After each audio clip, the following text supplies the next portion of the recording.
ٹھیک، تشریف رکھو۔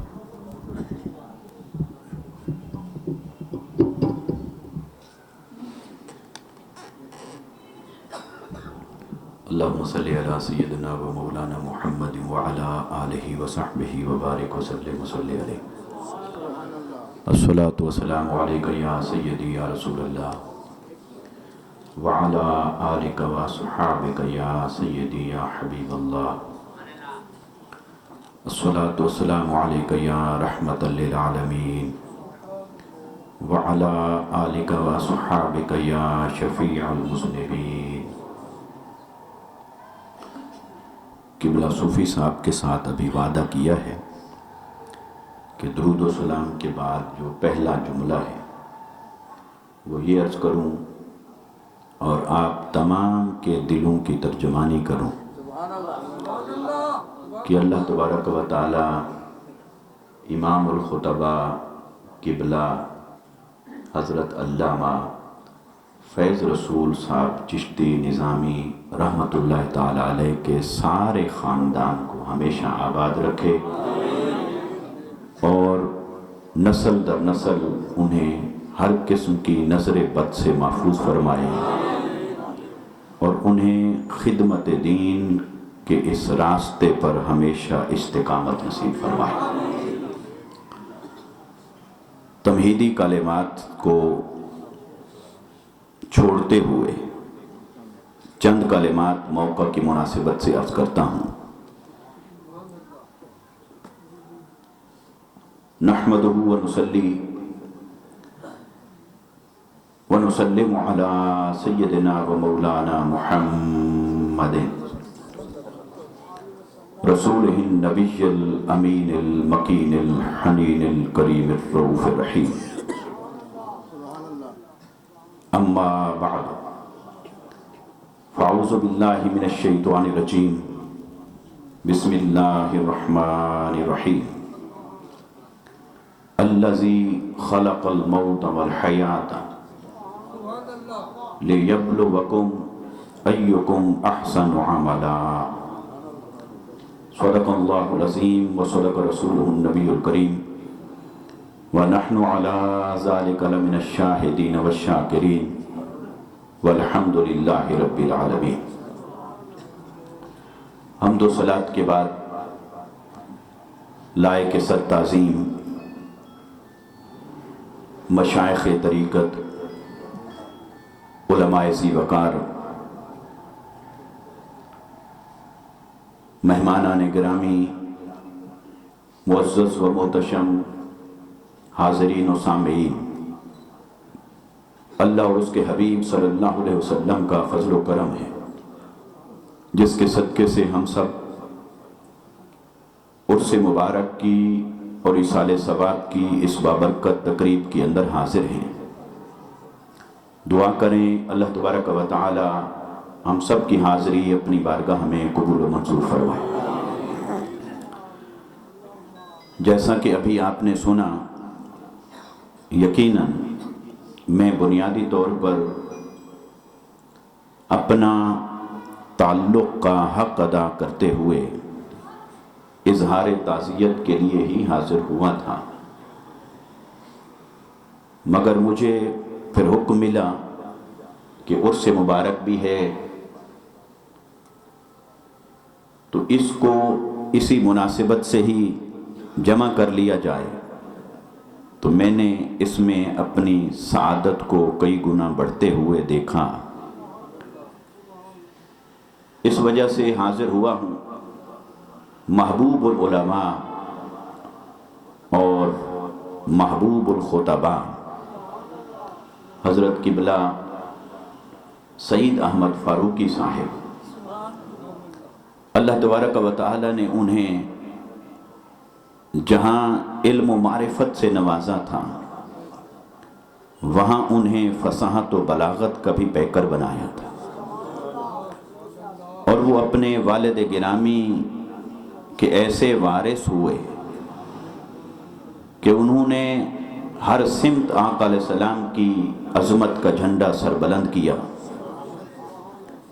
اور وہ بہت جلد ہم سے رخصت ہو کر دار فانی کی طرف، دار بقا کی طرف چلے گئے۔ ان کے برادر اکبر ہمارے درمیان تشریف فرما ہیں۔ یہ ہم سب کے لیے، آپ سب کے لیے بڑی سعادت کی بات ہے۔ اور قبلہ چشتی صاحب رحمت اللہ تعالی علیہ کے اپنے صاحبزادگان اور ان کے صاحبزادگان کے صاحبزادگان اور قبلہ فاروقی صاحب کے صاحبزادگان، آپ دیکھ رہے ہیں کہ اللہ تعالیٰ نے انہیں جتنا بھی عروج عطا فرمایا، انہوں نے ایک لمحے بھر کے لیے بھی دنیا کی طرف نہیں دیکھا۔ عروج پایا بھی در مصطفیٰ سے، اور عروج پا کر بھی در مصطفیٰ کی طرف ہی دیکھا ہے۔ اللہ تبارک و تعالی اسی طرح اس خدمت دین کے راستے پر عظمت اور سربلندی کے ساتھ قائم اور دائم رکھے۔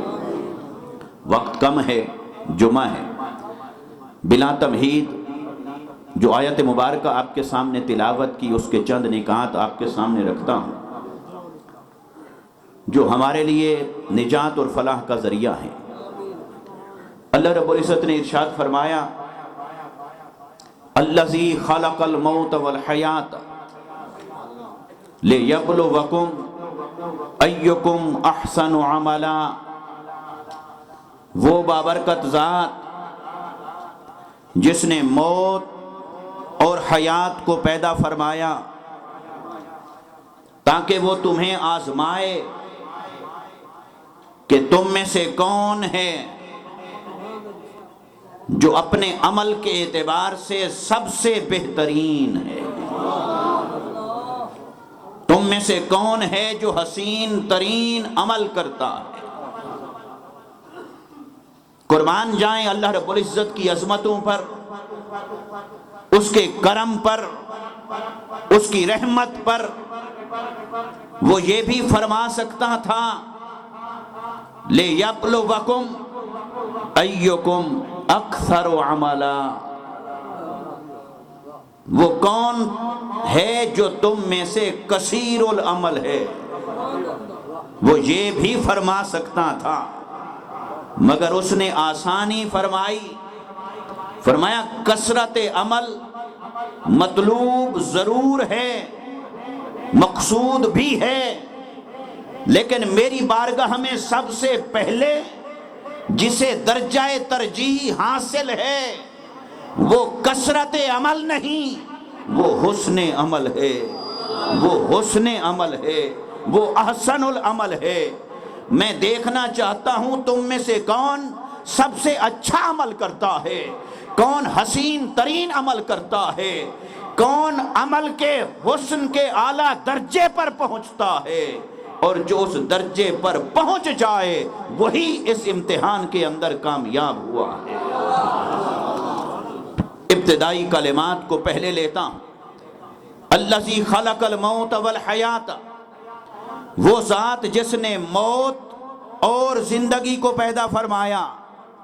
باری تعالی جب انسان دنیا کے اندر آتا ہے تو دنیا میں آنے کے بعد، عالم ناسوت میں آ جانے کے بعد یا آنے سے ترتیب یہ نہیں کہ موت اور زندگی، بلکہ یہاں تو ترتیب سمجھ میں آتی ہے زندگی اور موت۔ جب بھی کوئی انسان دنیا میں آتا ہے اللہ تعالیٰ اسے زندگی عطا فرماتا ہے، ہم اس کی ڈیٹ آف برتھ کو لکھ لیتے ہیں، پھر سال گنتے ہیں، زندگی کو شمار کرتے ہیں، پھر وہ اپنی زندگی گزارنے کے بعد جب دنیا سے چلا جاتا ہے ہم اسے موت سے تعبیر کرتے ہیں۔ تو ہماری ترتیب تو یہ ہے کہ پہلے زندگی ملتی ہے، پھر موت آتی ہے، زندگی پہلے ہوتی ہے، موت بعد میں ہوتی ہے۔ یہی ترتیب ہماری آنکھوں نے دیکھی، یہی ترتیب ہمارے کانوں نے سنی، پر تیرے کلام مجید میں جب ہم نے غور کیا ایک عجب نظارہ دیکھنے کو ملا، ایک عجب ترتیب سننے کو ملی۔ وہاں موت کا ذکر پہلے، زندگی کا ذکر بعد میں۔ اس کی وجہ کیا ہے؟ تو یہ بھی تو فرما سکتا تھا کہ وہ رب جس نے زندگی اور موت کو پیدا فرمایا، بلکہ کلمات کو بدل کر یوں کیوں فرمایا ہے کہ وہ بابرکت ذات جس نے موت اور زندگی کو پیدا فرمایا، جس نے موت اور زندگی کو پیدا فرمایا۔ موت اور زندگی، موت اور زندگی، موت اور زندگی۔ پہلے موت ہے پھر زندگی ہے، تو باری تعالیٰ پہلے موت کیسے آ گئی، زندگی بعد میں کیسے ہو گئی؟ موت کا مقدم ہونا کیسے ہوا؟ حیات کا مؤخر ہونا کیسے ہوا؟ موت کیسے مقدم ہو گئی؟ یا موت کے مقدم ہونے کا معنی کیا ہے؟ حیات کے مؤخر ہونے کا معنی کیا ہے؟ تیرے کلام کی ترتیب بھی حکمتوں سے خالی نہیں ہو سکتی۔ کلمات تو یقیناً حکمت پر مبنی ہیں، مگر یہ ترتیب اور ربط بھی تو کچھ بتا رہا ہے۔ موت اور زندگی کا ذکر اس نظم سے کیوں آ رہا ہے؟ اس نے کہا فَاسْأَلُوا أَهْلَ الذِّكْرِ إِن كُنتُمْ لَا تَعْلَمُونَ۔ جب تمہیں کوئی نکتہ سمجھنا ہو تو اہل ذکر کے پاس جایا کرو، وہاں سے سمجھ لیا کرو۔ اور یہاں پھر اہل علم بھی نہیں فرمایا، فرمایا اہل ذکر کے پاس جایا کرو۔ اگرچہ اہل علم بھی اہل ذکر ہوتے ہیں، لیکن اہل ذکر کہہ کر اہل علم کو بھی اسی کے اندر شامل فرما دیا ہے کہ انہی اہل علم کے پاس جاؤ جو ساتھ اہل ذکر ہیں۔ تو اہل ذکر کون ہیں؟ وہ ہمارے اکابرین، ہمارے ائمہ اور مجتہدین، مفسرین اور متکلمین، ہمارے صوفیاء اور اکابرین، وہ سب اہل ذکر ہیں۔ جب ان سے پوچھا، ایک تفسیر متکلمین کی سامنے آئی، علماء اور مفسرین کی سامنے آئی، انہوں نے کہا موت کا ذکر پہلے، زندگی کا ذکر بعد میں، کیونکہ قرآن ہی کی تفسیر کے مطابق موت سے مراد ہے عدم اور حیات سے مراد ہے وجود، اور کائنات میں عدم مقدم ہے اور وجود مؤخر ہے۔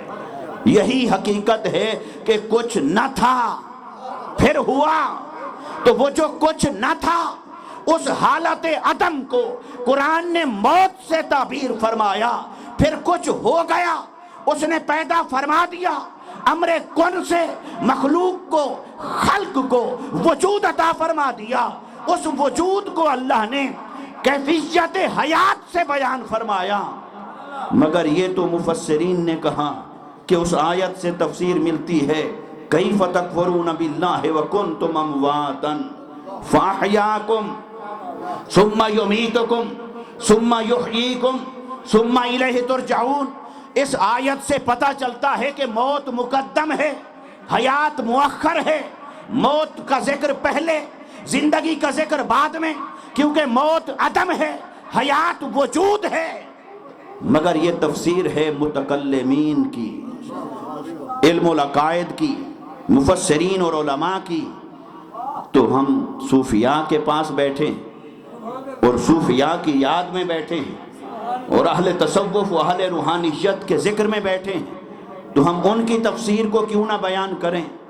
تو صوفیاء نے کہا کہ موت کا ذکر پہلے اور حیات کا ذکر بعد میں، دو باتیں ہیں۔ پہلی بات انہوں نے کہا اس وجہ سے موت کا ذکر پہلے کہ عام آدمی کا زندگی اور موت کا تصور کچھ اور ہے، اور اللہ کے عاشقوں کا تصور موت و حیات کچھ اور ہے۔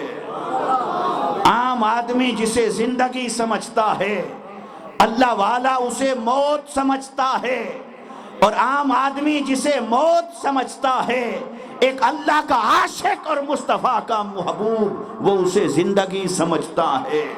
کیسے؟ وہ کہتے ہیں کہ تمہارے نزدیک زندگی کی ڈیفینیشن کیا ہے؟ اگر اسے ڈیفائن کر لیا جائے، اسے متعین کر لیا جائے، تو پھر چاہے علم الحیاتیات سے پوچھیں، سائنس سے پوچھیں، دنیا کے دیگر علوم سے پوچھیں، تو زندگی کیا ہے؟ وہ علامات بیان کریں گے. وہ کہیں گے کہ سانس چل رہا ہے تو اس کا نام ہے زندگی، آنکھ کھلی ہے اس کا نام ہے زندگی، زبان بول رہی ہے اس کا نام ہے زندگی، کھانا اور پینا یہ عمل جاری ہے اس کا نام ہے زندگی. انہوں نے کہا یہ زندگی ہے. اللہ والا پکار اٹھا، ارے اگر یہ زندگی ہے، حیوان اسے زندگی کہے تو سمجھ میں آتا ہے، لیکن انسان اسے کیوں زندگی کہے؟ سمجھ میں نہیں آتا. انسان تو رب کا نائب ہے، خلیفہ ہے، یہ بھی اسی کو زندگی سمجھے تو پھر یہ زندگی نہیں ہے. تو اے صوفیاء، اے عرفاء، پھر آپ ہی بتائیے، آپ ہی رہنمائی کیجئے کہ زندگی کیا ہے اور موت کیا ہے. انہوں نے کہا کہ وہ جو رضوی صاحب فرما رہے تھے میرے اوپر قرض ہے وہ سبحان اللہ کہنا، وہی لفظ یہاں پر آ گیا ہے. ارفع راسک، حبیب سر مبارک تو اٹھا. تو حضور شیخ الاسلام نے ترجمہ فرمایا کہ رب فرمائے گا حبیب قیامت کے دن حبیب مکھڑا تو دکھا، مکھڑا تو دکھا. تو یہ ترجمہ فرمایا ارفع راسک کا.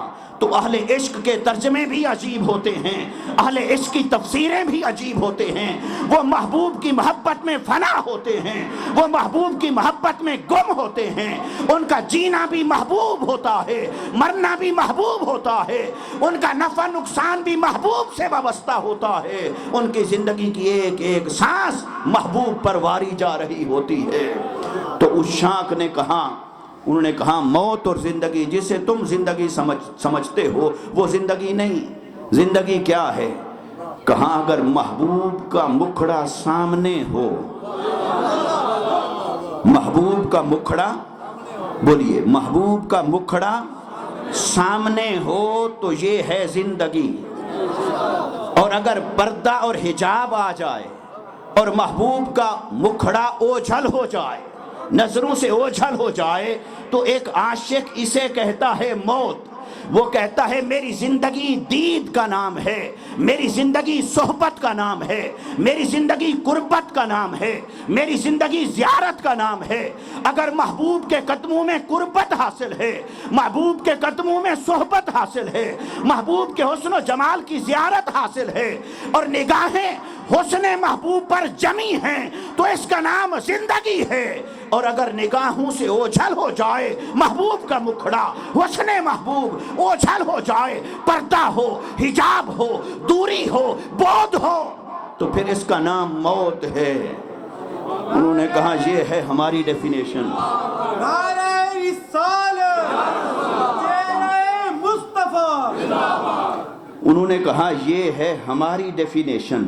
تمہاری ڈیفینیشن یہ تھی کہ کھانے پینے کا نام ہے زندگی، سانس چلنے کا نام ہے زندگی، رک جائے تو موت. انہوں نے کہا نہیں، محبوب کا مکھڑا سامنے ہو تو یہ ہے زندگی، اور حجاب آ جائے یہ ہے موت. محبوب کا حسن و جمال ہو سامنے، قربت اور صحبت حاصل ہو تو اس کا نام ہے زندگی، اور دوری اور بعد ہو، حجاب ہو، ہجر ہو، اس کا نام ہے موت. گویا اہل اللہ کے نزدیک وصال کا نام زندگی ہے، وصال کا نام زندگی ہے، اور ہجر کا نام موت ہے. وہ کہتے ہیں ہجر موت ہے، وصال زندگی ہے. یہی وجہ ہے کہ جب اللہ والے کا دنیا سے جانا ہوتا ہے، جاتا تو ہر کوئی ہے مگر ہر ایک کے جانے کو موت کہتے ہیں. فلاں آدمی مر گیا، انتقال ہو گیا، موت ہو گئی، وفات ہو گئی. لیکن اللہ والا جائے، زبان لرزتی ہے یہ کہنے سے کہ مر گیا ہے، زبان لرزتی ہے یہ کہنے سے کہ اسے موت آ گئی ہے، زبان لرزتی ہے یہ کہنے سے کہ اس کی وفات ہو گئی. پھر کیا کہتے ہیں؟ اس کا وصال ہو گیا ہے. کیا کہتے ہیں؟ اس کا وصال ہو گیا ہے. تو مرتا تو ہر کوئی ہے لیکن ہر ایک کی موت وصال نہیں بنتی. وجہ کیا ہے؟ جس نے زندگی ہجر محبوب میں گزاری نہیں، ہجر میں کبھی تڑپا نہیں، ہجر میں کبھی آنکھ برسی نہیں، اسے کیا خبر کہ وصال کیا ہوتا ہے. جو زندگی کے اندر جیتے جی اللہ کی محبت میں، مصطفیٰ کی محبت میں، اس کی معرفت میں، مصطفیٰ کی اتباع میں قربت اور صحبت میں جو تڑپتے رہتے ہیں، جو مصلے پر جاگتے رہتے ہیں، جن کی آنکھیں برستی رہتی ہیں، وہ زندگی ہجر میں گزار کے جاتا ہے، موت کا لمحہ آتا ہے، وہ موت نہیں وصال بن جاتی ہے۔ اس لیے اہل اللہ کہتے ہیں ارے موت وہ تھی جو ہم گزار آئے ہیں، یہ موت نہیں یہ حیات ہے، کیونکہ محبوب کا مکھڑا سامنے ہے۔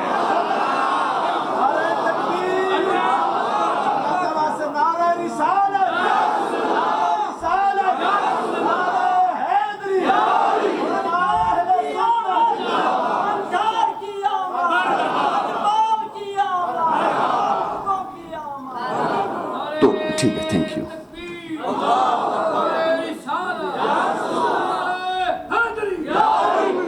تو عاشق یہ کہتا ہے بھئی تمہارا زندگی کا معنی اور موت کا معنی وہ کچھ اور ہے، میرا معنی کچھ اور ہے۔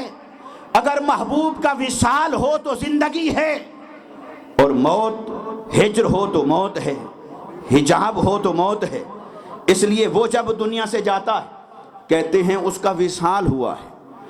اور بڑی لطیف بات، پھر جس کا اگر وصال ہوا ہے، دنیا سے جانا، دنیا سے جانا اگر موت بن جائے تو نہ ان کا نام رہتا ہے، نہ یاد رہتی ہے، نہ کام رہتا ہے۔ دنیا سے جانا اگر موت بن کر ہو تو پھر موت تو مٹا دیتی، اور اگر دنیا سے جانا وصال بن جائے، پھر وصال بن جائے تو وصال نصیب ہو جائے تو وصال نصیب ہو تو وہ کہتے ہیں کہ اس زندگی سے کیا پیار کروں جس نے میرے اور محبوب کے درمیان یہ بشریت کا حجاب ڈال رکھا تھا، یہ دنیا کا ہجر اور حجاب پیدا کر رکھا تھا۔ اگر پتہ ہوتا کہ اس دنیا جی سے گزر کر محبوب سے ملاقات ہونی ہے تو ہم اس زندگی کو کیا کریں، ہم تو مر کے پہنچے ہیں یہاں اس دل ربا کے واسطے۔ پھر وہ کہیں گے کہ ہمیں زندگی سے پیار نہیں، ہمیں یہی موت ہی چاہیے تھی۔ موت اگر محبوب سے ملائے تو موت میں گھاٹا نہیں فائدہ ہے۔ اس موت سے پیار کرو جو دوریاں مٹا کر غلام کو محبوب کے قدموں تک پہنچا دے اور وصال بنا دے۔ تو اس لیے جن کی موت، جن کا دنیا سے جانا وصال بن جائے، ان کا عرس ہوتا ہے۔ ان کا عرس کا معنی کیا ہے؟ شادی۔ عرس کا معنی کیا ہے؟ اب اگر کوئی ہمارا کوئی فوت ہو، مرے، تو آپ کوئی آ جائے محلے والے رشتہ دار، وہ کہیں جی شادی ہے، تو ہم اسے معاف کریں گے؟ ہم کہیں گے ہماری غم کی گھڑی ہے، آپ اسے شادی کہہ رہے، تو وہ شادی کے لفظ سے ناراض ہو جائے گا۔ لیکن یہ جہاں ہم بیٹھے ہیں یہ لکھا ہے عرس مبارک، یہ عرس مبارک کے لفظ پر نہ عائشہ و اقارب ناراض ہوئے، نہ کوئی اور ناراض ہوا، بلکہ وہ خوش ہوئے۔ اس کے لیے اہتمام ہو رہا ہے، اسے شادی کا نام دیا گیا۔ ارے شادی کا نام کیوں دیا گیا؟ کیونکہ دنیا والے شادی اسی کو کہتے ہیں جب محبوب و محب کی ملاقات ہو جاتی ہے، جب محبوب و محب کی دوریاں مٹ جائیں اور وہ ایک ہو جائیں، اسے دنیا والے شادی کہتے ہیں۔ تو اللہ والوں نے کہا دنیا والوں تمہاری شادیاں تمہیں مبارک، ہماری شادی یہ نہیں کہ دنیا میں جسے تم شادی کہتے ہو، ہماری شادی یہ ہے کہ ہم مصطفیٰ کی قدموں میں پہنچ گئے ہیں۔ ہمارا عرس یہ ہے کہ محبوب سے ملاقات ہو گئی ہے۔ تو عاشقوں نے کہا الذی خلق الموت والحیات، وہ ذات جس نے موت اور زندگی کو پیدا فرمایا۔ تو موت کا ذکر پہلے، حیات کا ذکر بعد میں، کیونکہ اہل اللہ کے نزدیک موت ہے یہ زندگی، اور اس سے پہلے بھی زندگی تھی، حیات تھی، اور اس کے بعد بھی حیات ہے۔ وہ کیسے؟ وہ کہتے ہیں کہ دیکھو یہاں جب دنیا میں ہم پیدا ہوئے، ماں کے پیٹ سے باہر آئے، دنیا والے کہتے ہیں زندگی، اور دیکھنے والے مسکرا رہے ہوتے ہیں۔ کوئی کہتا ہے میرا بیٹا پیدا ہوا، میری بیٹی پیدا ہوئی، دادا کہے گا میرا پوتا پوتی پیدا ہوئی، نانا کہے گا میرا نواسا نواسی پیدا ہو گئی، مبارک دے گا، خوش ہوگا، دیکھنے والے مسکرا رہے ہیں، لیکن آنے والے کی چیخ نکل جاتی ہے۔ آنے والا مسکرا کے نہیں آتا، وہ آ کر روتا ہے، اس کی چیخ نکل جاتی ہے۔ تو میڈیکل سائنس سے جب پوچھا، اس نے کہا اس رونے کی وجہ یہ ہے کہ ماں کے پیٹ میں تھا، وہاں انوائرمنٹ ڈیفرنٹ تھا، یہاں انوائرمنٹ بدل گیا ہے، اندر ٹیمپریچر اور تھا، یہاں ٹیمپریچر بدل گیا ہے، وہاں اس کی آنکھیں بند تھیں، اندھیرا تھا، آنکھیں کھلی ہیں، روشنی ہے باہر، اس لیے ماحول کی تبدیلی کی وجہ سے یہ رو رہا ہے۔ تو عاشقوں نے کہا یہ جو ریزن تم نے ڈیفائن کر دی، یہ ریزن تو تم نے آنے والے کے جسم سے پوچھ کر بتائی ہے، آنے والے کی روح سے پوچھ کر بتاؤ، اس کا بھی کوئی جواب ہے کیا؟ اس کے پاس بھی کوئی لاجک ہے؟ اس کے پاس بھی کوئی ریزن ہے؟ وہ جو آنے والا آیا ہے وہ جسم و روح کے ساتھ آیا ہے، تم نے جو انالائز کیا ہے، تم نے جو تجزیہ کیا ہے، تم نے جو ریزننگ بیان کی ہے، اس کا تعلق تو جسم کے ساتھ ہے، لیکن روح سے پوچھ کر دیکھو تو وہ آنے والا جو روتا ہے تو اہل اللہ اور عاشق کہتے ہیں ارے آنے والا اس دنیا میں آتے وقت اس لیے رو رہا ہے کہ غور کرو وہ آیا کہاں سے ہے، وہ یہاں آنے سے پہلے کہاں تھا، وہ ماں کے پیٹ میں تھا، ماں کے پیٹ سے پہلے کہاں تھا، ارے وہ عالم ارواح میں تھا، تو عالم ارواح میں جو تھا تو وہاں اسے کیا حاصل تھا، ارے عالم ارواح میں وہ پاکیزگی کا ایک جہان تھا، وہ نور کا ایک مکان تھا جو لا مکان کہلاتا تھا، وہ نور کی دنیا، وہ پاکیزگی کی دنیا، وہ طہارت کی دنیا، اور وہ عالم ارواح میں ایسے تھا کہ اس کے اور اس کے محبوب کے درمیان پھر حجاب نہ تھے، پھر دوری نہ تھی، وہاں رہتے ہوئے اسے اس محبوب کا نور دکھائی دیتا تھا، اس محبوب حقیقی کا جلوہ دکھائی دیتا تھا، بلکہ کئی بار تو ایسا بھی ہو چکا تھا کہ اس رب نے ارواح کو جمع کر کے اپنے نور سے حجاب ہٹا کر خود پوچھا تھا الست بربکم، میری طرف دیکھ کے بتاؤ کیا میں تمہارا رب نہیں ہوں؟ کیا میرے علاوہ کوئی اور بھی ہو سکتا ہے جس کے سامنے جبین نیاز جھکاؤ؟ کیا میرے علاوہ کوئی اور عبادت کے لائق ہو سکتا ہے؟ تو وہ رب عالم ارواح کے اندر روحوں کو ہر ایک کے حسب حال اپنے نور کی زیارت کروایا کرتا تھا، اپنے انوار و تجلیات کی زیارت عطا فرمایا کرتا تھا۔ تو وہ روحیں جو عالم ارواح میں محبوب کے حسن کو دیکھتی رہتی تھی، جب وہ دنیا میں آئیں دنیا خوش ہو گئی، اس کی زندگی شروع ہو رہی ہے۔ اس نے کہا زندگی وہی تھی جو وہاں گزار آیا ہوں، اب زندگی نہیں، اب تو موت شروع ہو رہی ہے، اب تو ہجر آ گیا ہے، اب معلوم نہیں جو وعدہ کر کے آیا ہوں یہ درمیان میں نقص بھی ہے، حجاب بھی ہے، دنیا بھی ہے، دنیا کا حسن و جمال بھی ہے، شہوات اور خواہشات بھی ہیں، ضروریات بھی ہیں، اب کئی امتحان ہیں، اب معلوم نہیں اس امتحان میں پڑھ کر اس وعدہ الست کو نبھا پاؤں گا کہ نہیں، اس حسن مطلق کو پھر دیکھ پاؤں گا یا نہیں۔ وہ دنیا میں آ تو گیا، لیکن جس نے اس وعدے کو یاد رکھا، اس حسن کی طلب کو یاد رکھا، وہ یہاں پھر بہکا نہیں، یہاں پھر پھسلا نہیں، یہاں پھر دنیا کے حسن کا عاشق نہیں ہوا، دنیا کے پیچھے نہیں بھاگا، اس نے اس یاد کو قائم رکھا، اس تڑپ کو قائم رکھا، اس طلب کو قائم رکھا، اس تعلق کو قائم رکھا، اس صحبت و قربت کو قائم رکھا۔ پھر وہ جب دنیا سے جاتا ہے اس کا جانا موت نہیں ہوتا، اس کا جانا وصال بنتا ہے، کیونکہ اسے پھر محبوب کی زیارت نصیب ہوتی ہے۔ آیا تھا اس کے حسن مطلق کو دیکھ کر،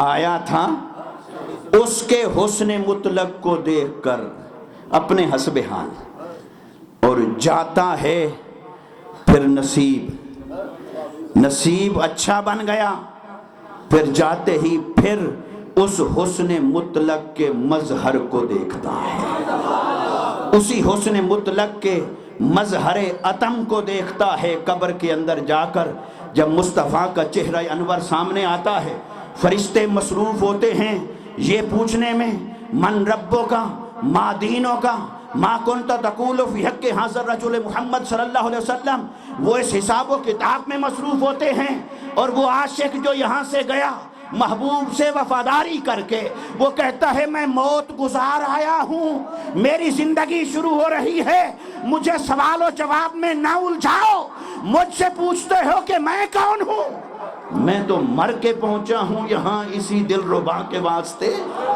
آج مجھ سے نہ پوچھو کہ میں کون ہوں۔ پھر مصطفیٰ بتاتے ہیں اس سے نہ پوچھو یہ کون ہے، آج میں بتاتا ہوں یہ میرا غلام کون ہے۔ تو جس عاشق کو زندگی کے سفر میں عالم ارواح سے لے کر اس دنیا کے سفر میں یوں زندگی نصیب ہو جائے اور وہ موت کے وقت جاتا ہے، وہ کہتا ہے یا وہ زندگی تھی جب عالم ارواح میں حسن مطلق سامنے تھا، یا یہ زندگی ہے جب حجاب ہٹ گئے، امتحان ختم ہو گیا اور محبوب کا قرب بھی ہے، وصال بھی ہے، اور یار کا مکھڑا بھی سامنے ہے۔ وہ کہتا ہے یہ ہے موت، یہ ہے زندگی۔ پھر صوفیاء نے کہا سبق، آخری بات پیغام کی، سبق انہوں نے کہا وہ یہ ہے کہ اللہ نے ہر بندے کو پیغام دیا ہے کہ اے بندے، یہ جس دنیا میں میں نے تجھے مبتلا کیا ہے، چونکہ انسان تو اللہ کا محبوب ہے، اللہ نے فرمایا ہے بندے یہ جس دنیا میں میں نے تجھے مبتلا کیا ہے، تیری ضرورتیں بھی بنا دیں، خواہشات بھی بنا دیں، دل بھی رکھ دیا کچھ وہ چاہے گا، نفس بھی رکھ دیا کچھ وہ بہکائے گا، دنیا کی ضرورتیں بھی رکھ دیں، جس امتحان میں تجھے ڈال دیا ہے، اس امتحان میں اگر تو کامیاب ہونا چاہتا ہے، اگر چاہتا ہے کہ واپس پلٹ کر آئے تو شرمساری نہ ہو، تو پھر فارمولہ زندگی گزارنے کا یہ رکھ، موت پہلے زندگی بعد میں، موت پہلے زندگی بعد میں، موت پہلے زندگی بعد میں۔ اور اس کا مطلب کیا ہے؟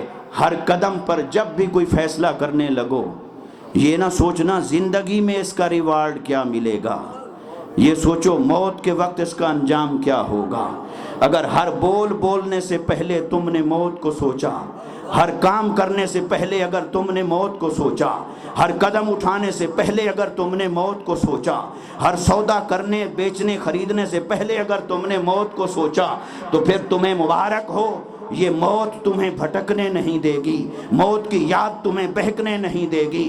اگر موت کو یاد رکھو گے اور پرائورٹیز کے اندر، ترجیحات کے اندر اگر تم نے موت کو مقدم رکھا تو شیخ کامل مل جائے تو فابہا، نہ ملے تو یہ موت ہی تیرا مرشد بن کر تیرے پر سایہ فگن رہے گی۔ موت کی یاد انسان کو بھٹکنے نہیں دیتی، بھٹک وہ جاتے ہیں جو موت کو بھول جاتے ہیں۔ فرمایا ہر قدم پر موت کو پہلے رکھو، زندگی کو بعد میں رکھو۔ آج آپ اور میں اگر ہم سوچیں، صبح اٹھے شام کو سو جائیں گے، دن بھر پھر رات بھر ہم جو کچھ پلان کرتے ہیں، جو کچھ عمل کرتے ہیں، ہم زندگی کو سامنے رکھ کر کر رہے ہوتے ہیں یا موت کو سامنے رکھ کر کر رہے ہوتے ہیں؟ بس دوستو، اگر زندگی کو سامنے رکھ کر دنیا کے فیصلے کرتے جا رہے ہو تو گارنٹی نہیں ہے، گھاٹا ہو سکتا ہے، اور اگر موت کو سامنے رکھ کر زندگی کے ہر قدم کا فیصلہ کر رہے ہو پھر مبارک ہو، تمہارا مرنا موت نہیں وصال بنے گا، پھر موت تمہیں مٹا نہیں سکتی۔ وہ اور تھے جن کو موت نے مٹا دیا، وہ اور تھے موت جن کا نام و نشان مٹا دیتی ہے۔ یہ جو اللہ والے ہیں، مصطفیٰ والے ہیں، یہ جتنا معروف زندگی میں ہوتے ہیں مرنے کے بعد اس سے بڑھ کر معروف ہوتے ہیں، کیونکہ موت انہیں مٹاتی نہیں، انہیں امر کر دیتی ہے۔ موت انہیں مٹاتی نہیں، انہیں دارالبقاء کا حامل کر دیتی ہے، اس لیے موت انہیں مٹاتی نہیں ہے۔